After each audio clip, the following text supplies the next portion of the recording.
ये बहुत ज़्यादा टाइम लगाती है, इसका हर दफ़ा स्टूडेंट ख्वार होता है। बीबीए के बाद मैंने एक मेरा रिफ्यूज़ल भी है। बीबीए के बाद मैंने वीज़ा अप्लाई किया।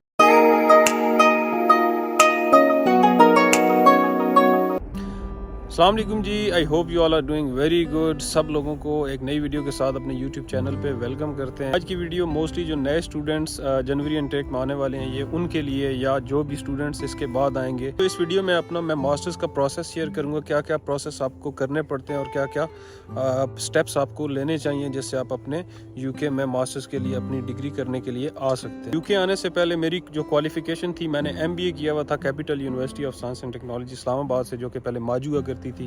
पहले मैंने वहाँ से BBA किया, फिर MBA किया। BBA के बाद मैंने एक मेरा रिफ्यूज़ल भी है। BBA के बाद मैंने वीज़ा अप्लाई किया रिपब्लिक ऑफ आयरलैंड का, जो यूके के साथ जो सेपरेट पार्ट है आयरलैंड उसका, तो वो एक अलग कंट्री है रिपब्लिक ऑफ आयरलैंड। वहाँ पे एक कॉलेज था, उसमें मैंने वीज़ा अप्लाई किया अपने मास्टर्स के लिए। 2018 में मैंने वीज़ा अप्लाई किया, वहाँ से मेरा रिफ्यूज़ आ गया और उसके बाद मैंने पाकिस्तान से फिर दोबारा अपना MBA किया। MBA कंप्लीट करने के बाद मैंने यूके का प्रोसेस लगाया, जिसके बाद मैं यूके आया मास्टर्स करने के लिए। MBA तो मैंने कस्ट यूनिवर्सिटी से कर लिया, लेकिन मेरा जो अल्टीमेट प्लान था वो ये था कि एक मास्टर मैं बाहर से करूं, किसी जगह से, यूके से, ऑस्ट्रेलिया से, या किसी भी अच्छे कंट्री से।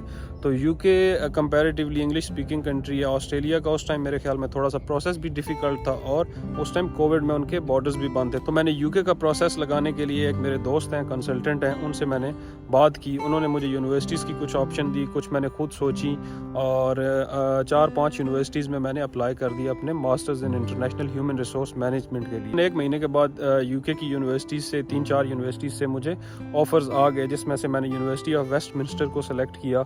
और मेरे कंडीशनल ऑफ़र लेटर थे। आपको पता है दो कंडीशंस मोस्टली लग के आती हैं, या आपकी इंग्लिश की कंडीशन होती है और दूसरी आपकी फ़ीस की कंडीशन होती है। तो इंग्लिश की कंडीशन या आप आइट्स लगा के पूरी कर सकते हैं, या आप इंग्लिश का कोई भी टेस्ट देते हैं। जिस तरह के यूनिवर्सिटीज़ कुछ टेस्ट एक्सेप्ट करती हैं, लाइक डुओलिंगो हो गया, QOHE हो गया, लैंग्वेज सर्ट हो गया, ये इनमें से कोई भी एक टेस्ट दे के आप अपनी इंग्लिश की जो रिक्वायरमेंट होती है उसको आप पूरा कर सकते हैं। तो मैंने डुओलिंगो टेस्ट दिया था, क्योंकि मैंने पहले आइट्स दिया था, मेरा आइट्स एक्सपायर हो गया था, उसकी वजह से मैंने उसके बाद डुओलिंगो टेस्ट दिया। डुओलिंगो में मेरे 6.5 बैंड थे। उसके बाद जो मेरी इंग्लिश की रिक्वायरमेंट थी वो पूरी होगी। अच्छा, इंग्लिश लैंग्वेज की रिक्वायरमेंट पूरी होने के बाद मैंने एक रिक्वायरमेंट थी मेरी फ़ीस की, जो कि आप जब फ़ीस डिपॉजिट करते हैं उसके बाद वो रिक्वायरमेंट भी आपकी ख़त्म हो जाती है। एक चीज़ मैं भूल गया हूँ, जब आपका ऑफ़र लेटर आ जाए, ये मैंने पर्सनली, मेरी आपको सजेशन है, जब आपका यूनिवर्सिटी से ऑफ़र लेटर आ जाए उस टाइम आप अपनी बैंक स्टेटमेंट स्टार्ट कर दें, अगर आपके पास पहले ऑलरेडी से बैंक स्टेटमेंट नहीं पड़ी हुई तो उस टाइम ये होता है कि आप 28 डेज़ पुरानी आपको बैंक स्टेटमेंट चाहिए होती है। तो आप अपनी ऑफ़र लेटर जब आपके पास आता है तो आप अपनी बैंक स्टेटमेंट, बैंक में अकाउंट ओपन करवा के, अगर नया बैंक अकाउंट ओपन करवाना है तो अपनी बैंक स्टेटमेंट स्टार्ट करवा दें। मैंने अपनी 4,000 पाउंड, 4,000 पाउंड अपनी फ़ीस जमा करवा दी। मेरी टोटल 13,000 पाउंड फ़ीस थी। उसके बाद मेरी 9,000 पाउंड फ़ीस रिमेनिंग थी। उसके अलावा आपके मैं लंदन जा रहा था उस टाइम, मेरे ख्याल में मैंने 11,000 प्लस 9, 2 साल पहले 70 लाख रुपए पाकिस्तानी बनते थे। अब तो रेट ज़्यादा हो गए। अब जो भी प्रोसेस कर रहा है वो अपने हिसाब से पाउंड का रेट कैलकुलेट करके अपने एक्सपेंडिचर उस हिसाब से लगा सकता है कि उसके कितने पैसे लगेंगे। तो उसके बाद मेरी दोनों कंडीशंस ख़त्म हो गई, मैंने फ़ीस भी जमा करवा दी। एक और कंडीशन होती है क्रेडिबिलिटी इंटरव्यू की। कुछ यूनिवर्सिटीज़ क्रेडिबिलिटी इंटरव्यू भी लेती हैं, मेरा क्रेडिबिलिटी इंटरव्यू नहीं हुआ। यूनिवर्सिटीज़ देखती हैं कि आया कि ये स्टूडेंट, वो यूनिवर्सिटी अपने बिहाफ पे चेक करती हैं कि इसकी कम्युनिकेशन कैसी है, ये कैसे, अगर एम्बेसी में इसका इंटरव्यू आ जाता है तो कैसे उनको टैकल करेगा। क्योंकि यूनिवर्सिटीज़ ने, आपको पता है, अपनी सीट सिक्योर करनी होती है कि इसका वीज़ा लगेगा या रिजेक्ट होगा। यूनिवर्सिटी उसके हिसाब से अपना क्रेडिबिलिटी इंटरव्यू अरेंज करती है। और कभी कभी बड़े अच्छे डॉक्यूमेंटेशन पे भी यूनिवर्सिटी क्रेडिबिलिटी इंटरव्यू मांगती है। मेरा यूनिवर्सिटी ने क्रेडिबिलिटी इंटरव्यू नहीं लिया। उसके बाद यूनिवर्सिटी ने मुझे अनकंडीशनल ऑफ़र लेटर दे दिया। TB टेस्ट की डेट आपको कभी कभी बड़ी मुश्किल मिलती है, और डिफरेंट सिटीज़ में आप ट्राई करते रहें। आप चेक करें कि TB टेस्ट की आपको अगर डेट अवेलेबल है तो अपना TB टेस्ट बुक करें। आपका अनकंडीशनल ऑफ़र लेटर, आपकी बैंक की रिसिप्ट ये जब आप यूनिवर्सिटी को भेजेंगे तो आईएस लेटर आपको इशू कर देगी। कुछ यूनिवर्सिटीज़ अगर ये स्टूडेंट्स पे डिपेंड करता है कि यूनिवर्सिटी के पास कितना लोड है। कुछ यूनिवर्सिटीज़ 2 हफ्ते में कर देती हैं, कुछ यूनिवर्सिटीज़ 1 माह लगा देती हैं। BCU जैसी यूनिवर्सिटी जो कि बर्मिंघम सिटी में, ये बहुत ज़्यादा टाइम लगाती है, इसका हर दफ़ा स्टूडेंट ख्वार होता है। BCU बहुत ज़्यादा टाइम लेती है, क्योंकि मेरे कुछ दोस्त आए थे BCU में, ये तो एंड पे बिल्कुल लास्ट पॉइंट पे देती है।